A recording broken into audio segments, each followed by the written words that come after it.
India TV, आपकी आवाज।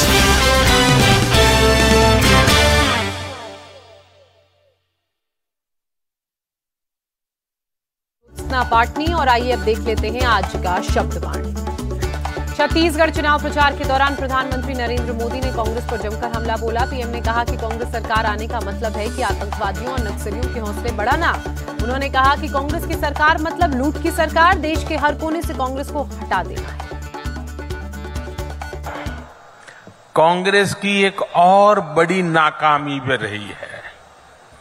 जब जब कांग्रेस सरकार में आती है तब तब देश में आतंकवादियों और नक्सलियों के हौसले बढ़ जाते हैं। जहां भी देखो इधर कभी बम फूटने की खबर आती है, कभी उधर बम फूटने की खबर आती है, कभी यहां मार दिया काट दिया की खबर आती है, कभी यहां मार दिया काट दिया की खबर आती थी। जिस जिस राज्य में कांग्रेस सत्ता में होती है वहां अपराध का, लूटपाट का राज ही चलता है। कांग्रेस सरकार नक्सल हिंसा को काबू करने में असफल रही है। बीते कुछ समय में भाजपा के अनेक कार्यकर्ताओं को हमसे छीना गया है। अभी भी कुछ दिन पहले हमारे एक साथी को गोली मार करके उसकी जीवन तबाह कर दिया। इसलिए भाइयों बहनों, क्या ये बम बंदूक के साए में जीना है क्या? ये बम बंदूक के साए में जीना है क्या?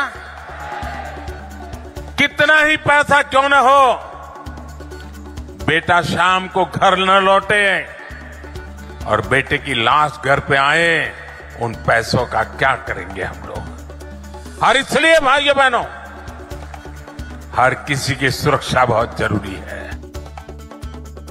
पीएम मोदी ने छत्तीसगढ़ के मुख्यमंत्री भूपेश बघेल पर भी हमला बोला। पीएम ने कहा कि बघेल के खिलाफ आरोप और सबूत बिल्कुल पक्के हैं। पीएम ने कहा कि आरोपों के खिलाफ कांग्रेस भी नहीं बोल रही है। साथ ही पीएम मोदी ने खुली चेतावनी देते हुए कहा कि कोई कितना भी बड़ा आदमी क्यों ना हो, जेल तो से जाना पड़ेगा। आज आप देख रहे हैं कि यहां के मुख्यमंत्री, उन पर लगे आरोपों के बाद कांग्रेस के बड़े बड़े दिग्गजों ने भी उनसे किनारा कर लिया है। ये आरोप इतने गंभीर है, सबूत इतने सटीक है कि कांग्रेस से अपने मुख्यमंत्री का बचाव करना भी मुश्किल हो गया है। हो सकता है आज जब मैंने कहा तो हो सकता है कांग्रेस के नेता कुछ उनके बचाव में दो चार आधी अधूरी बात बोल करके खाना पूर्ति कर लें, लेकिन कांग्रेस का एक नेता इनकी पापों के पक्ष में एक शब्द बोल नहीं रहा है। सब चुप हो गए क्योंकि उनको मालूम है कि इन्होंने अपने और अपने बच्चों की भलाई के लिए पूरी कांग्रेस पार्टी को डुबो दिया। लेकिन मैं आपको विश्वास दिलाता हूं, आपको मेरे विश्वास पे भरोसा है? आपको भरोसा है? आपको मैं गारंटी देता हूं, महादेव सट्टेबाजी घोटाले में भाजपा दूध का दूध और पानी का पानी करके रहेगी। कोई कितना ही बड़ा नाम क्यों ना हो, कितना ही चमरबंदी क्यों ना हो, आपके बच्चों को बर्बाद करने वाले ऐसे लोगों को जेल जाकर के जिंदगी पूरी करनी पड़ेगी। उद्धव गुट के सांसद संजय राउत ने महाराष्ट्र की सरकार पर हमला बोला। राउत ने कहा कि बीजेपी के सत्ता में आने के बाद जात पात के आधार पर लोगों को बांटा जा रहा है। राउत ने यह भी कहा कि महाराष्ट्र के व्यापार को बाहर दूसरे राज्यों में भेजा जा रहा है। भूपेश बघेल पर लगे आरोपों पर संजय राउत ने कहा कि अगर बघेल बीजेपी में चले जाएं तो महादेव ऐप घोटाला हर हर महादेव हो जाएगा।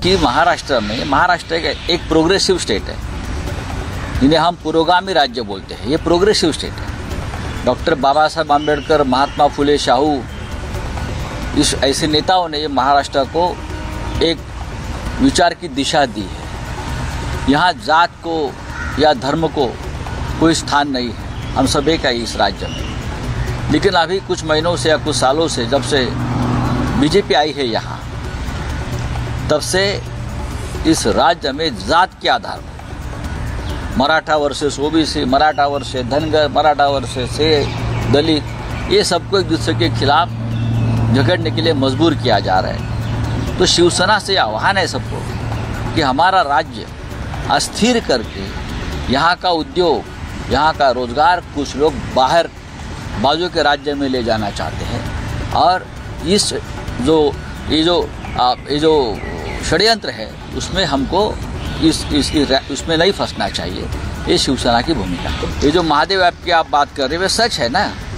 अगर भूपेश वाघेल जी बीजेपी में शामिल होते हैं या बीजेपी को मदद करते हैं तो उनको तो भगवान का स्थान मिलेगा, हर हर महादेव, उनका ही अभिषेक किया जाएगा। ये तो सच है। महाराष्ट्र में देखो ना, अजित पवार, हसन मुश्रीफ, छगन भुजबल, ये भी महादेव ऐप के ही मेंबर है ना। अब उनकी पूजा की जाती है, जिनको जेल में भेजना था अब उनकी पूजा की जाती है, और देवेंद्र फडणवीस, मोदी जी, अमित शाह उनके ऊपर फूल डालते हैं। मध्य प्रदेश के मुख्यमंत्री शिवराज सिंह चौहान ने राहुल गांधी की सांसद प्रियंका गांधी पर भी जमकर हमला बोला। शिवराज ने कहा कि जो लोग खुद जमानत पर हैं वो भ्रष्टाचार की बात कर रहे हैं। शिवराज ने कहा राजस्थान में हुई घटना को मध्य प्रदेश से जोड़कर दिखाने वाली प्रियंका गांधी को शर्म आनी चाहिए। प्रियंका जी और राहुल जी, ये दोनों भाई और बहन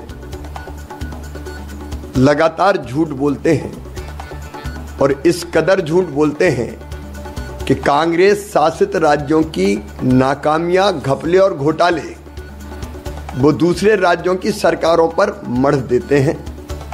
ये गांधी परिवार किस मुंह से भ्रष्टाचार की बात करता है?